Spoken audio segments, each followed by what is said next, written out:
Oh my God, it's Sunny Days! Sunny Days has returned! SHW. This is our wrestling. This is insane. You think you could walk all over me, but I don't see that happening. We're warriors. Are you kidding me right now? David Ali is your new Southern Honor Champion. Unbelievable. Spear to Hanson. But look, he never dropped his spear. Ooh. You get a moonsault, and you get a moonsault, and you get a moonsault. This crowd is going ballistic.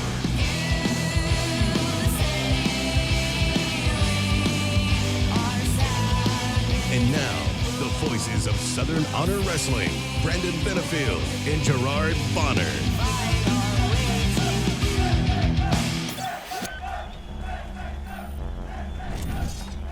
What's going on, everybody? It's SHW. This is our wrestling, the official podcast of SHW. I'm B-double Brandon Benefield, of course, joined by GB Gerard Bonner. My man, how you doing? I'm really good, man. How are you? I'm doing great. I'm excited because I finally got to go back and watch SHW 25, which is now live. Earlier this week, it went live on IWTV. So if you hadn't seen it, be sure you check it out. Sign up at independentwrestling.tv. Use the code SHW and get the first 5 days free. And check it out, SHW 25. It was a wild night, buddy.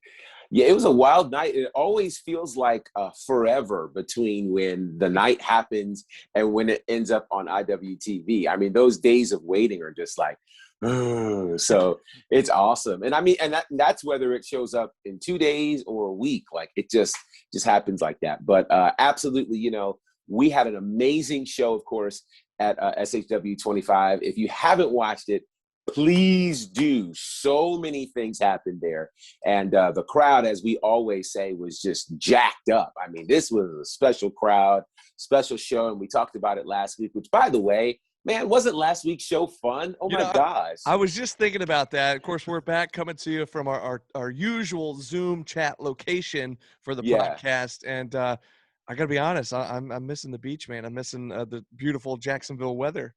I got to tell you, as good as it felt to do this show, it felt even better watching it back. And I'm just like, you know, we look good in the sun. Like, right?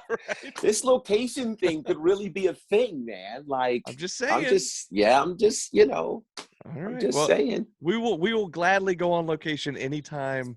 Absolutely. The higher ups ask us to, because that was a fun time and a fun trip, a great weekend. As you can see, Diana Michelle is not with us again tonight, but that's all right. We will hopefully have her back next week to rejoin the podcast here. But this is what happens when you're A, the announcer of the year, and B, everybody wants you, right? Like, all these promotions are gathering her services. She's everywhere all the time. So I get it. She's the superstar of the bunch. You know, she's the one that makes us look good. I totally understand that. Absolutely. That is absolutely the truth. And, you know, without trying to put over any other places too much, I will say, you know, she did that Mucha Lucha show this past weekend. And I saw some pictures from that, and she talked to us a little bit about it. Yeah. That crowd, that was a big old crowd, and that looked like a crazy show. So I know she's still coming off of the big busy night from what was it, last Sunday, I think. Yeah, it was last Sunday. It was a big show. And, you know, it's funny because when you look at that, it's kind of a reminder of how the world has changed. You know, it's been a solid year now since the world went on lockdown here in the United States, for sure. That is crazy to think about. It's been a year ago. Was it like March 12th, March 13th? Yeah, like March that? 12th, March 13th, Oh, man. Like, everything changed. And, you know, the irony of it, of course, because I know for me, I knew that things were serious when sports started canceling, you know, like when March Madness stopped and when the NBA stopped its season, like, I knew, okay, we've got something serious. And of course, it was only a matter of time before it trickled into the world of pro wrestling. And so now that it's, you know, a year removed from that, and of course you're seeing wrestling starting to return on larger scales. Of course, when we were at AEW last week, that was the largest audience they've had since the pandemic. And then the audience at Mucha Lucha that we saw over the weekend, the rumored audience coming for WrestleMania, which should just really be quite wild. I'm sorry, did I hear 45,000? You did. Wow. You did. That's crazy. You did. And so that's one of the reasons why I think it's interesting to have the conversation about how things have changed in this last year, because, you know, prior to this, we would not have looked at the Mucha Lucha crowd weird. And quite frankly, Southern Honor, we have gotten some scrutiny from people when we reopened, and we've had the crowds that we've had. So I'm curious, man, what have been your thoughts in this last year, you know, in terms of how the world has changed, certainly relative to the world of pro wrestling and in general? You know, so much has changed. Yeah. I mean, it's insane to look back in what has become commonplace as far as masks, as far as the social distancing, just all these different protocols that have been put into place that you never would have thought about a year ago. And now a year later, it's just like commonplace right now. Like, we're just so used to doing these things. But it's insane. It's one of those things, you know, when we decided to come back in August for the Rumble Jack, that was our first big show back. And like you said, I mean, we heard from all kinds of people on both sides. Like, thank God you're coming back. And other people are like, why are you coming back? Right. You know, and I've always been of the mindset, you know, that you're an adult, take care of yourself. Like, if you choose to put yourself in this situation, you know, you handle it how you think you should handle it. And if you want to wear a mask, if you want to carry, I mean, look, I'll be honest, we carry the hand sanitizer with us. We have it at the shows because there's a lot of handshaking, there's a lot of fist bumps going on, and there's a lot of throwing that stuff on right afterwards. And you know, it's nothing personal. It's just just watching out for me. You're just watching out for you. And we wear the mask when we're at the shows. And you know, there's plenty of people that come to the shows that wear the masks. There's also people that don't. And you know, it's everybody's choice how they want to deal with it. And I'm not going to be the person that says, no, you have to do it this way or whatever. So it is what it is. And I think, you know, knock on wood, but I think we've had a fairly good track record since we've been back of not having any issues. And, you know, we've had our crowd numbers have fluctuated a little bit, but we've always had a good crowd. And of course, like we said at the last show, they were loud. It was a wild crowd, but and you know, according to Diana, they had a crazy big loud crowd at Mucha Lucha. So who knows what kind of, like, if they're going to get any flack for it, but and I'm sure they will. They'll probably get it from both sides, just like we have, just like AEW has, just and like God forbid what's going to happen at Mania in a couple of weeks. Good exactly. Lord. We'll see how that pans out, because I heard that number 2 and I thought, is that for real? That's a lot of folks. I mean, I know it's a big outdoor stadium. Yeah, but that's about 75% capacity of that space, which is, I mean, and just for context, you know, we've talked about AEW. We were at Revolution last week. The 1,300 that they pulled in was literally a 25% capacity situation for Daly's place. And then when we look at, you know, I know people have whatever issues they have with what goes on at the Action Building, but they don't realize how large the Action Building is, and that we're barely a third capacity when we have been welcoming fans back in this pandemic. So we have not come anywhere close to being at capacity or being at, you know, numbers that would be alarming. And so I think that does make things interesting, certainly when you talk about Tampa, but it does mark at how wrestling has changed so much as the world has, you know what I mean? Like, and it's funny, next week, actually, well, we heard last week, but certainly this coming Sunday, the NWA returns for the first time. And we talk about how organizations have been impacted by the pandemic. This is their first show since the first actual full-on NWA show since the pandemic.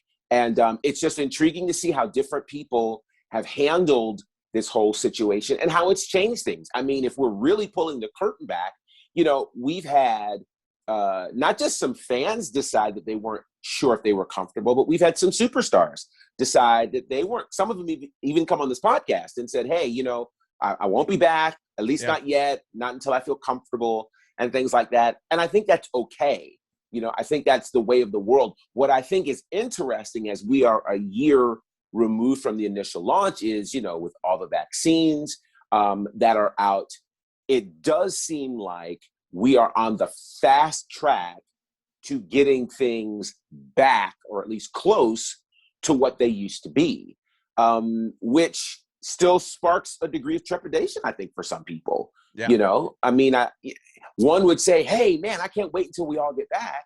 You know, I think we all want to just get back safely and ensure, because to me, when we were in Florida last week, I felt good. Yeah. You know, like I felt comfortable. I felt like precautions were being taken. I felt like, you know, it was great to be around fans on that large of a scale.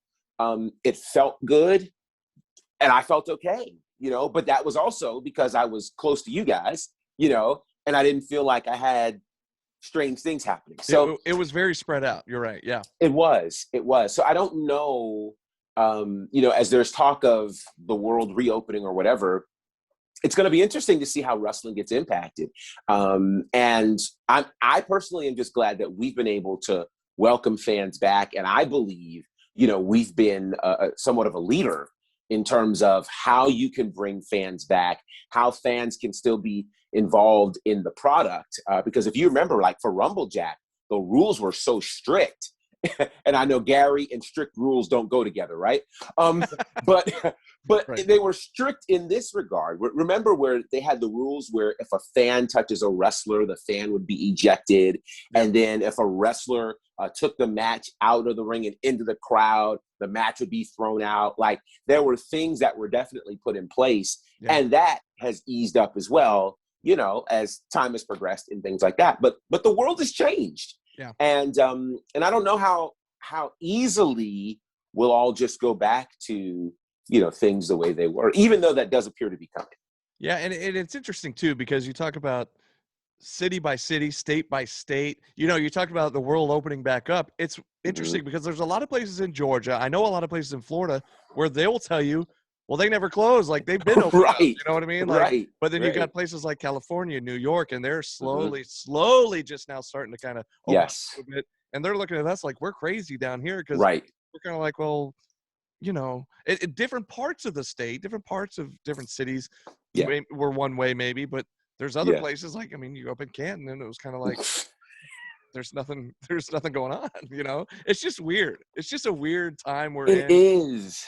And it's made it challenging, obviously, for pro wrestling because especially with the independent circuit, right? Like, you know, people are, you know, and here's the amazing difference. This time last year, a lot of the independent wrestlers were kind of bummed out because a lot of the shows that they were going to do that were connected to WrestleMania were ultimately canceled, which that was a big deal on the psyche for a lot of wrestlers. A lot of these guys on the indie circuit, that's their big payday of the year because they go down for Mania weekend. And if for fans, a lot of fans might not know this if fans have never gone to a Mania, but the city that Mania is in, the surrounding areas hold all sorts of big indie shows, like big indie super shows that coincide with the weekend of WrestleMania. And so for indie stars, I mean, that's a huge opportunity for them to get seen on a much bigger scale. You have all kinds of people from all over the world that come to town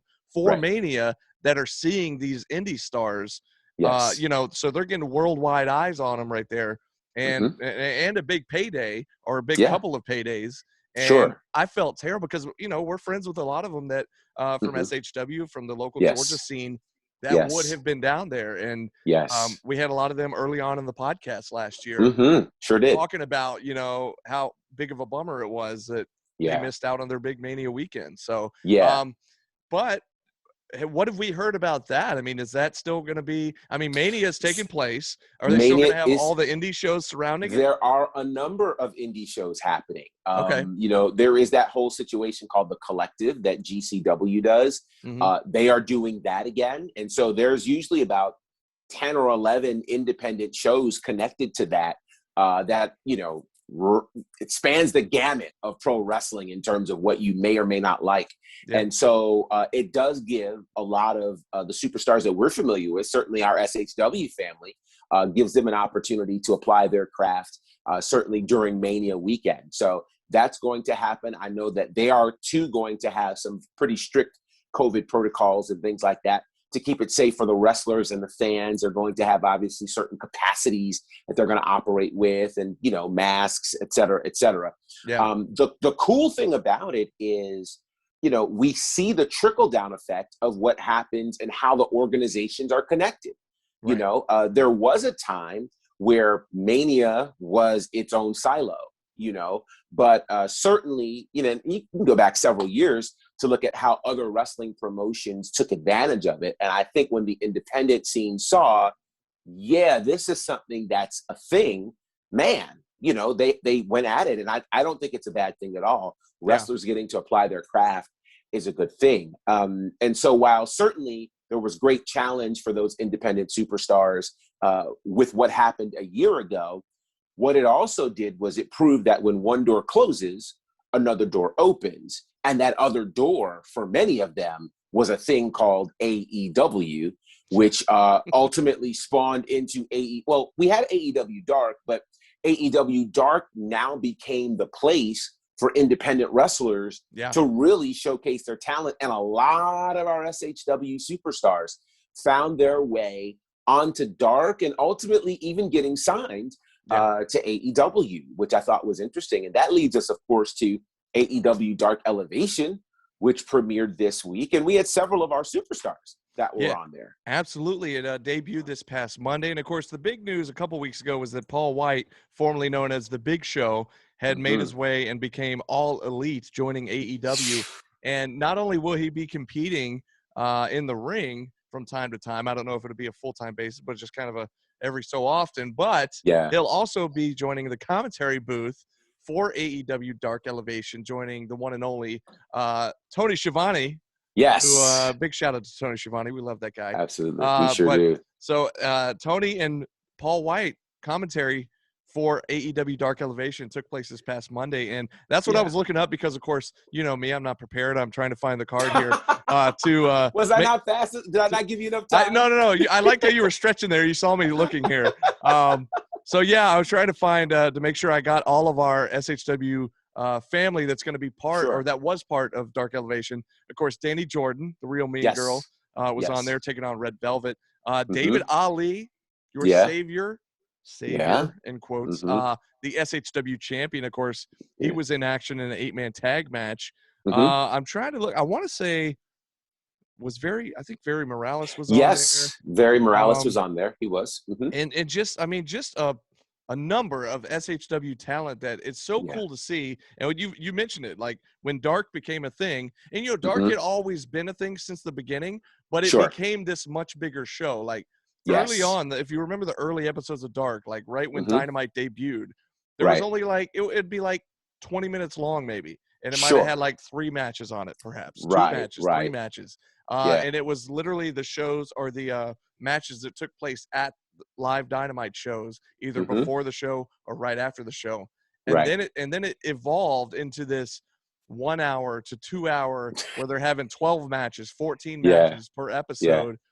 You know, and I heard, I don't know if it was on Jericho's podcast or one of the podcasts affiliated with AEW where they talked about, you know, why are the episodes of Dark so long? And they mentioned that it's because Tony Khan wanted these indie wrestlers to be able to make a paycheck. And, you know, because at the time, and SHW was included in this, all the indie shows had shut down. All the indie companies had shut down early on in the pandemic. Of course, we came back in August, but a lot of places still didn't come back. And some still aren't back. Yeah, exactly. And so Dark was a place for these guys anywhere in the Southeast, you know, that could make their way down there to be able to still work, to be able to still get a payday. So give it up, you know, props to Tony Khan to be able to still get these guys paid, guys and girls coming down there and getting them paid on Dark. And so, people might have griped from time to time about the show's so long. Why is it so long? I enjoyed it because not only do we like to see some of our people that we know on the show, but also get a little taste of all these other folks that are making it big in the indie scene all over the country that we're not familiar with. So I'm a big fan of it. And now that they're doing Dark Elevation, it's just another extension of that to be able to see some more of these talented people that we wouldn't get to see otherwise. Yeah, you know, and I was talking to a wrestler who will remain nameless. And one of the things that we were talking about was the impact, and I don't know that I had thought about it until this conversation, the impact of having a Tony Schiavone and a Paul White talk about you on national or international television, right?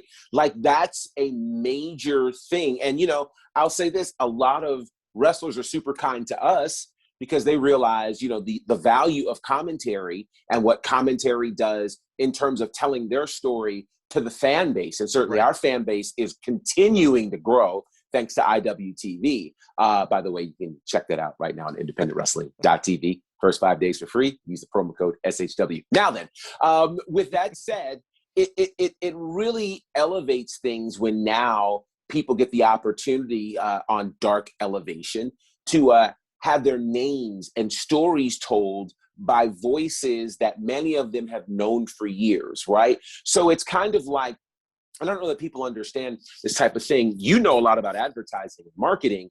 And the coolest thing about advertising and marketing is doing it when people don't know it's happening, right? So that's why commercials tend to be so creative because, you know, this way you don't realize you're being advertised to, or web banners on a website, right? Like they don't just say, buy this. It's something pretty creative. But what people don't understand is when you see a certain web banner on a website, it subliminally tells you this website supports XYZ in terms of a product. Yeah. Even though behind the scenes, we know, okay, this is a paid situation. But so I say that to say, when you have a Paul White and a Tony Schiavone who have years and years and years of experience in this business, talking about you, mentioning your name, that holds weight. You know, it holds tremendous weight. So that's why, you know, when our folks end up on Dark or Dark Elevation, you know, even whether it's Taz or Excalibur, you know, talking about these amazing folks, it puts them in the eyes of places that may not see what we're doing. And that's exciting. And so I get excited when you see like a Danny Jordan against a Red Velvet. And speaking of Danny, if you guys have not seen, there's a great new SHW extension out there. It's called SHW Since Day One, put together by our good friend, the kindest of all punks. That would be, there he is right there, Nathan Mowry, and it's hosted by our own Susie Q. And this first episode, which you can check out on YouTube right now, deals with Danny Jordan. And it really shows Danny's progression through SHW, some of her favorite matches. You get to see her growth as an in-ring competitor. And just to be able to watch the journey that we've seen for her moving into these spaces like AEW Dark is just really outstanding to see. So I'm excited that we get to see, even coming out of the worst of circumstances with the pandemic, tremendous opportunities that, we have to be honest, may not have been as readily available to these superstars had there not been a pandemic, you know? And that's not a knock to anybody. It is just a statement of what happens when you're available and a need arises and you can meet the need. And those folks were able to step up and do that. And that's made a huge difference in their career. Absolutely. And I do want to get back to SHW Since Day One, but before I forget, I also noticed, I was talking about our SHW family that was on Elevation earlier this week. There was also, don't forget, Lee Johnson, who officially got signed to AEW a few weeks ago. And as part of the Nightmare family, well, they did like a little featurette on him that was part of the show Dark Elevation. So that was pretty cool. And all that's on the AEW YouTube channel, so you can go back and check it. If you didn't see it Monday night, it's there forever. So go back and watch it anytime you want, just like you can go back and watch our podcast anytime you want if you're not catching it live on Friday night as it airs. So, but anyway, so I can't believe I forgot Big Shotty. But yeah, so Big Shotty was on there as well. Absolutely. And I went back to you mentioned a wrestler who shall not be named. I think it was the same guy you were thinking of. And I remember talking to him about how cool it is to have a Schiavone, to have a Big Show, talking about you on commentary. Like, these are guys that we grew up watching them. And a lot of these wrestlers are younger than we are, but they remember them as well from when they were little kids. And like, how mind-blowing is that they're calling your match, you know? Right. You know, it might not be on TV, on TNT, on Dynamite, but it will one day. It could one day. You know? And we've got proof of that. I mean, look at a Lee Johnson and look at a Sean Dean. You know what I mean? Like, two of the newest signees to AEW who did their thing right here in SHW. And Allen Angels, number 5. Exactly. I mean, it's actually quite interesting to think about the list of folks that have come through SHW that have made their way onto AEW television, be it Dark Elevation or Dynamite, right? All of those start with a D, by the way. I don't know if anybody noticed that. But, that's really quite amazing when you think about it. There are very few independent organizations that can say, hey, this is our catalog. These are our alumni who have now made their way on to these spaces like this. So that's really exciting to see. And it proves the value of what happens when you're SHW since day one. There you go. And speaking of that, now we're back to since day one. And since we were talking about Dark, we mentioned David Ali earlier. Somebody that tag teamed with David Ali against the Lucha Bros at one point on Dark is Ashton Starr. And Ashton Starr has been in SHW since day one, and I believe he'll be the next episode. So since day one, we'll air every other Thursday on the Kind Punk YouTube channel. And, of course, we'll post the links and everything on the SHW social media pages. But I believe Ashton Starr will be on that next episode. Yes. And another big show coming up about him, but I'll talk about that in a second. But what's cool about since day one, and you touched on it a little bit earlier with the Danny Jordan episode, is that they go through and they pick 3 of their favorite matches from their time in SHW. And like you said, you see this evolution of their progress throughout the years. What is it, 2 years, 2.5, going on 3 now?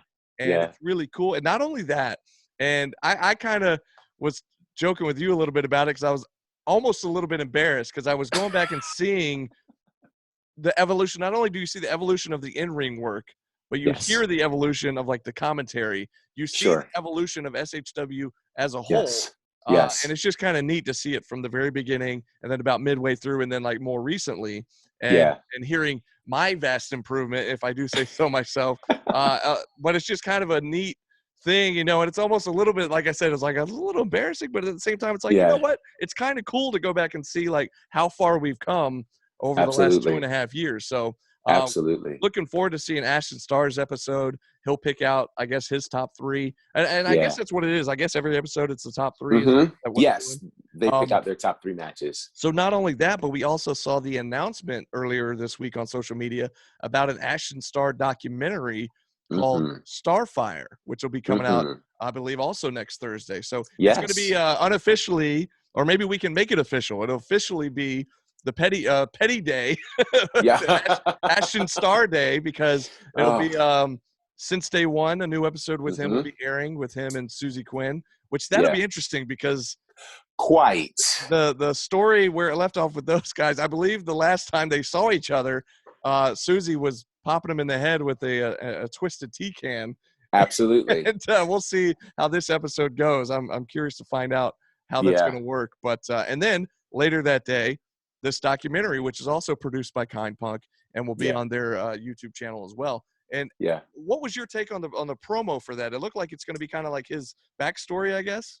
Yeah, it's going to be the story of Ashton Starr, and perhaps this will explain to us why he treats us so badly. Perhaps there were some things that happened, in his childhood or somewhere during his life that will give us some indicators in terms of what's been going on with him. But, I will say this. I do love the opportunity for stories to be told. That's why we do what we do, right? Right. And so for his story to be told, I'm imagining in his own words, I think will be pretty powerful. And we know Nathan is an incredible storyteller. And so I think this is going to be something very interesting to watch. I'm going to be watching it because I'm no psychologist or psychiatrist, but I do want to figure out what has happened in his past to make him so upset and angry with, the Susies of the world, with the commentators of the world. And hopefully we'll find that out. But my other hope is, with so much attention being focused on him on, March 25th, I believe is the date. Yeah. Maybe, just maybe, we can get a kinder, gentler Ashton Starr. I mean, he's been wanting the spotlight. He's going to get a whole day and documentaries and spotlights and all that. I would think that this would perhaps scratch his itch, but I don't know. I almost wonder. We've had him on the show before, on our show before. Mm-hmm. It's been it's been a while back. So, that was right before the pandemic, or right during the pandemic, and he was still kind and gentle. But so I wonder, he may be pushing to come back on the show with us and make it like Action Star Week almost. I don't know. Oh my Lord! We'll listen, see. We don't know. I will say this: it was Nathan's kindness to tell this story. Right. I don't know that I want to aid any more light to someone who already wants enough spotlight. So that's true. That's true. Yeah. Well, you know he what? wasn't too kind to us at SHW 25 either. He was not. He was not. No. I was just, you were making me reminisce here. Like, I really miss the days of the gold hat, and he would always come out and he'd let me wear the hat, and it just, we had this connection. I thought, and then I don't know where it all went wrong, but it's not your fault. What it is. It's just, I think the documentary will tell us. Perhaps. That's my hope. But anyways, be sure to check that out. It's going to be on the Kind Punk YouTube channel next Thursday. And yes. We're all looking forward to checking that out, as well as SHW since day one. And I got to give props to Susie. She did a great job on the first episode with Danny Jordan, because I'll be honest, we're very aware of Danny Jordan and how she is, and she's a little hard to handle. But I thought Susie did a pretty good job of trying to hold her own there with, Danny. She's the real mean girl for a reason. And she lives up to that. Yeah. Every bit of it. So, anyways, we're looking forward to seeing the next episode. But, oh, man. So what else is going on, GB, that we could talk to the folks about? Because we got SHW 26. It's coming up April 2nd. Mm-hmm. We know of a couple big matches. I mean, a few have been announced throughout the week. The biggest ones, though, and we mentioned them last week. Let's talk about a second, the big championship match. David Ali, there's no rest for the wicked, man. You come right off that a couple of crazy title defenses, and now you're getting ready to face the people's captain, Gunnar Miller. There would have been a time where I would have said this would have been a slam dunk, right? Like, there's nobody who's beating Gunnar Miller. Yeah. And if we're honest, he's only lost one match, and that was to the then SHW champion, Joe Black. Here's the thing. In saying that, I've not picked David Ali to win any of the title matches that he was up to win. Not even the scramble, but yet somehow. So now I have to start not believing, but I have to start thinking about the fact of how will he get out of this one, right? Like, how was he going to get out of a first blood match? I don't know. Oh, well, let's pay the referee off and let's, which I still believe that that's what happened. I haven't heard anything this week. Do we know anything about this investigation that's supposedly ongoing? I have not heard anything from the official investigation, but the word on the street, this investigation says that something in the milk wasn't clean.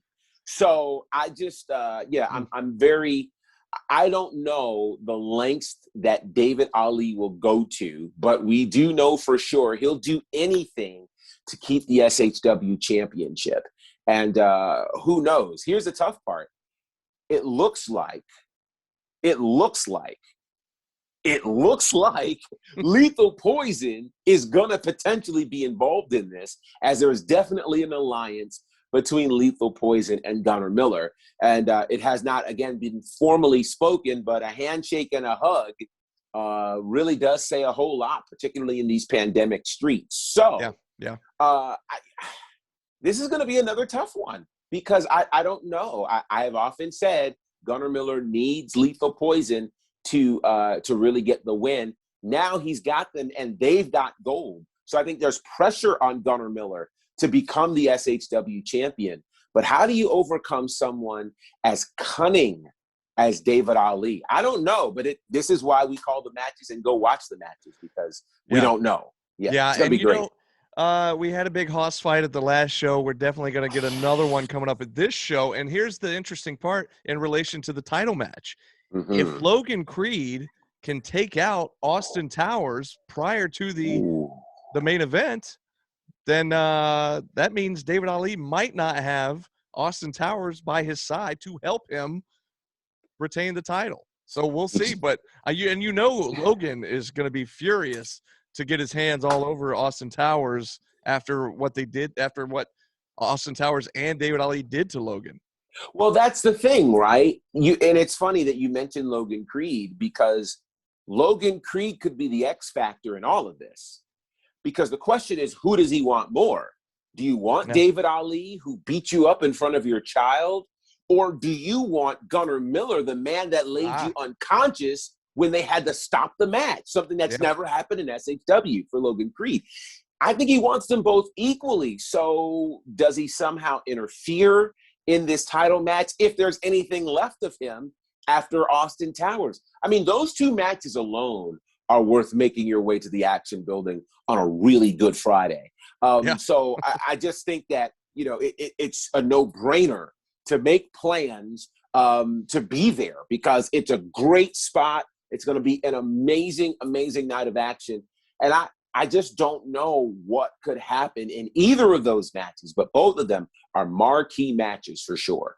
Yeah, it's going to be awesome. And, of course, we've announced several other matches coming up, and we're going to touch more on the matches in the weeks leading up. We got a couple weeks left? One or two about shows 2 weeks left. Or so. Yeah. So, we'll definitely touch on the rest of the lineup to get you guys pumped and ready for that. But, man, it's going to be awesome. April 2nd, SHW 26. I can't believe it's already, almost that time again. We get so excited when we're coming up on another show. But, earlier we mentioned that Diana had a big show this past weekend. Well, we also had some crazy stuff going on this past weekend as well.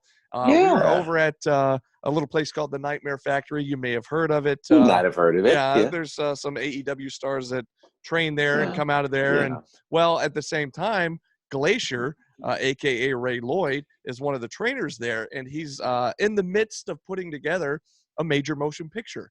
Now, GB, I talked to you about this prior.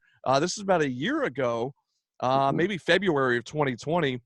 He was shooting this movie, and myself and our pal Alex got to go down there and be extras. We were, kind of serving as the commentary team for the wrestling scenes that they were putting together for this movie.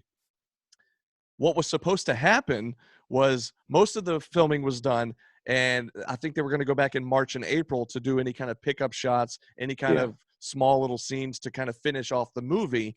Well, a little pandemic hit that kind of shut down the entire world, right? So none of that stuff was able to happen on the, when it was scheduled to happen. So fast forward a year later, and they're finally getting around to doing all the little pickup shots and the little extra scenes that they want to put together to add into the movie. And that's what happened this past weekend.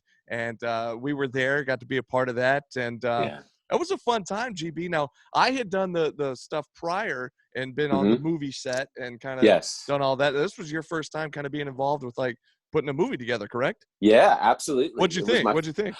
I loved it. The fun part about it is we have been getting rather accustomed to TV situations. And so, that's something that's not lost on me. So it felt a lot like TV. Yeah. And so you prepare for that. And again, wrestling commentary is what we do. So I am just excited to have, and I don't know how large or small of a situation it'll be. I don't even know if I'm on camera, but my hope is that the voice work that we did, we'll make it on camera for some of the scenes that were shot, and it's exciting. But you're going to be fully in it. That's what it looks like to me. Well, maybe there was a quick little interview scene. Again, we don't know if this is all going to be used for like a montage. So if it's just quick little clips, what kind of we recorded our audio just like we would at an SHW show. So they have our audio from what we were calling the matches that were being shot for the movie. So I don't really know what all is going to, once they get it all put together, what's going to be used, what's not going to be used. I do know,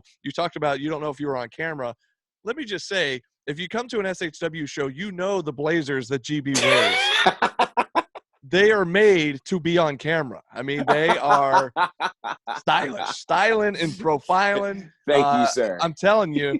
And so you had one of those fancy blazers on the other night, and you were definitely on camera. I don't know how much is going to make it into the final cut of the movie, but you're definitely in there a little bit. And there was like a little interview, kind of a Mean Gene interview situation where I'm talking to Luther Biggs is also in this movie, along with the cat Ernest Miller, and of course Ray Glacier, and there's a little bit where I'm interviewing. Some other legends are in there too. You got Larry Zbyszko, former AWA World Champion, King Tonga, aka Haku, aka Ming, right, aka Ming, legendary. So I mean, you've got some pretty significant names that are in this movie that a Yep. lot of you will remember, certainly from however your experience in the wrestling world is. So it's exciting to see, you in that interview spot. It certainly took me back to the old school interview types that would happen right outside of the ring. And there was a that type very of old thing. school feel to it, like old Yes. school wrestling feel to it. And I think, Yes. the thing is, it's not like a strictly wrestling movie. Like there's a big Right. twist in it.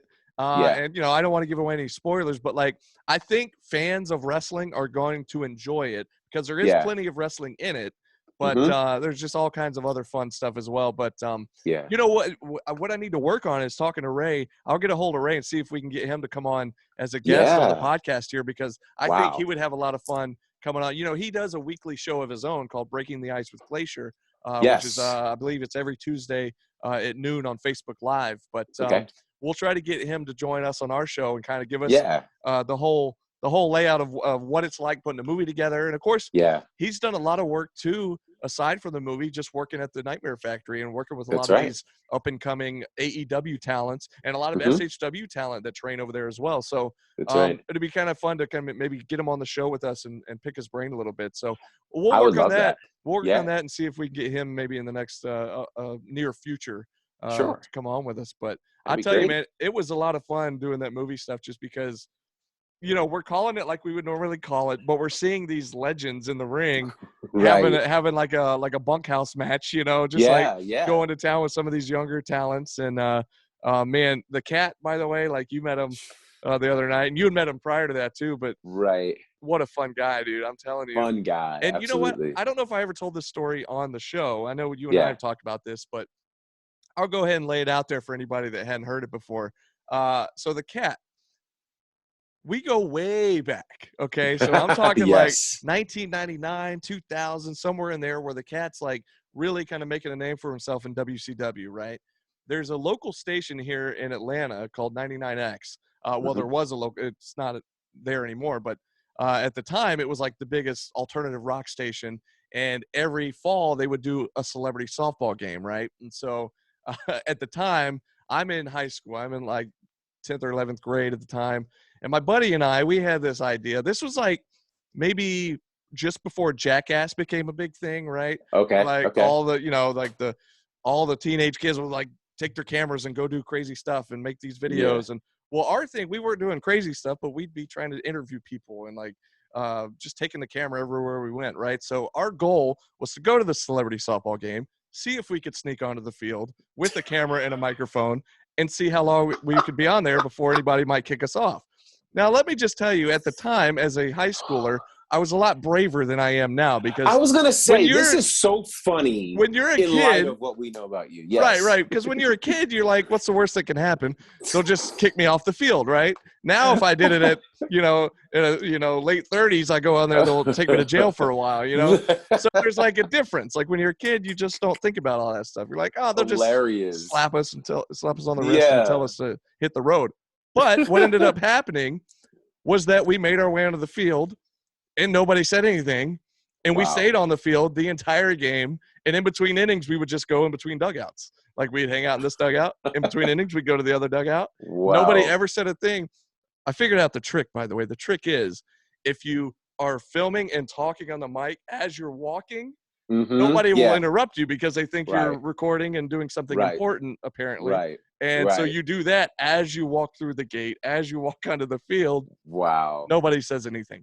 Anyways, why am I telling you all this? I'm telling you all this because at this particular celebrity softball game, they would have celebrities like WCW wrestlers or bands and musicians and like actors and stuff like that, along with like some of the DJs from the station. So the cat was there, Ernest Miller, Bill Goldberg was there. And then they had a bunch of Atlanta Braves players and, a lot of rock bands and stuff were there. Me being the big wrestling fan I was there strictly to see Goldberg and Ernest the Cat Miller, right? And I did get a little interview with Goldberg, which is really cool, and I was super nervous. I'm this scrawny little, 10th or 11th grade or whatever grade I was in.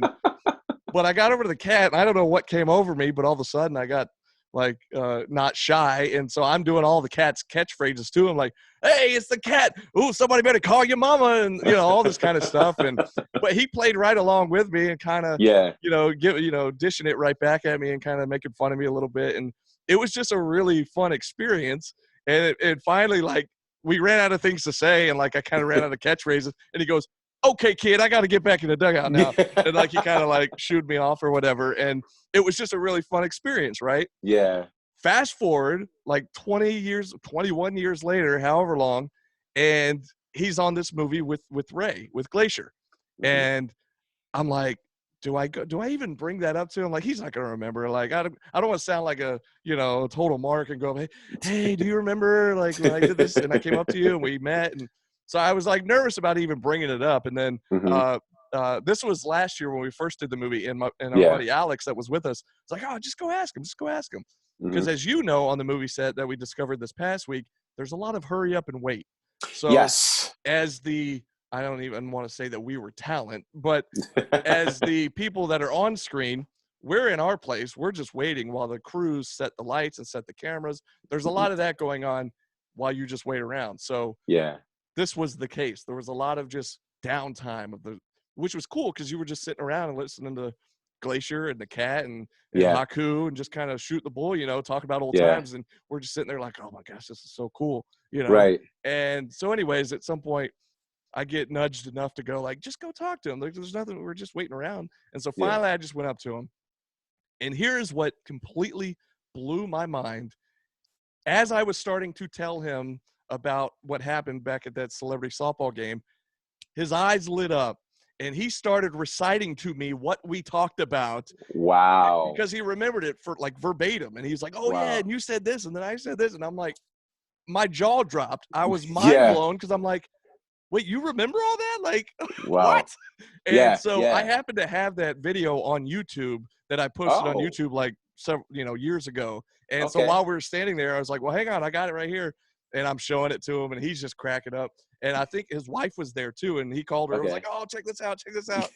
So we're looking at it on my phone, this old video from like 1999 or whatever year it was. That's crazy. And it was just such a surreal thing. Like, I couldn't believe that the cat even knew, like, could remember all that. Like, it was just blew my mind. But anyway, that's crazy. Original thought was you got to meet him. He's a really cool guy, right? Very cool guy. Yeah, that's what we came back to. right. Very cool guy. No, that's an awesome experience. I want to see that video. You got to send that to me. Oh yeah.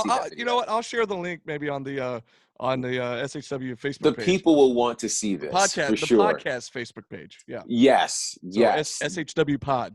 You'll get to see B-Dub in his former life. Yes. Without like this big around. I'm super skinny and scrawny. Yeah, but back in the day. Oh man, that's awesome. That is awesome. But yeah, that was a lot of fun. I can't wait for you guys to see the movie. I can't wait to see the movie when it does finish filming and it's ready for release. And who knows? At that point, we might be able to do a whole viewing party or whatever. As the world is changing. So, I hope so, because the original plan, and I remember him telling me this almost a year ago, this is right before the pandemic even hit. So we weren't even thinking about that.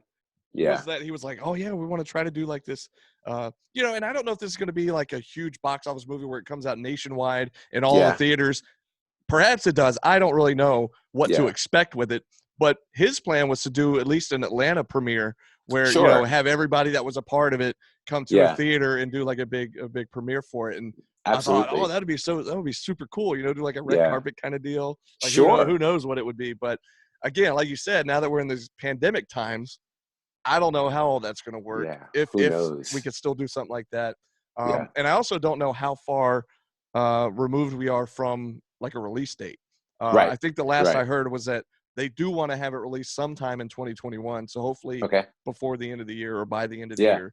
But again, like I said, we'll try to get him on the show with us at some point, and maybe he can answer that for us a little more. Yeah, for sure. Confirm it a little more for us. But that's awesome. Man, what a fun experience, man. It was super cool and excited for everybody to see it. We're excited to see it because, again, we don't really know what's going to end up in the movie.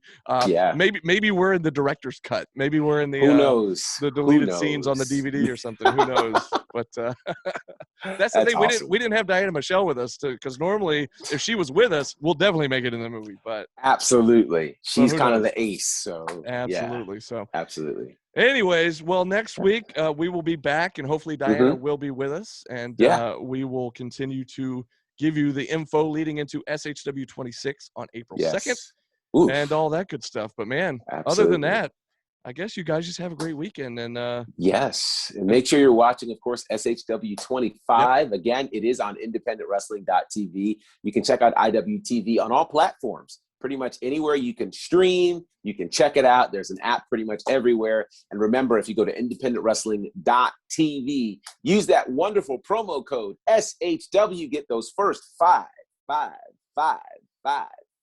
days for free. And you're going to love it. You can check out the entire catalog of all things SHW, and you'll enjoy it. Binge watch it and get you ready for SHW 26 again on April the 2nd. You reminded me of Booker T there with the 5 times. Five. I've been called Booker T a time or two. I'm pretty sure the Pope called you WrestleMania Booker T. He did. And it was because of this hairstyle right here. That's right. Yes. So, yes. By the way, we have a great episode with the Pope. You can go back and watch all of these episodes on demand anytime you want, either on our YouTube channel, on the SHW videos, on Facebook. Yeah. Yeah. So, anyways. Check it out. A lot of fun stuff there. Until next time, though, this has been SHW. This is our wrestling.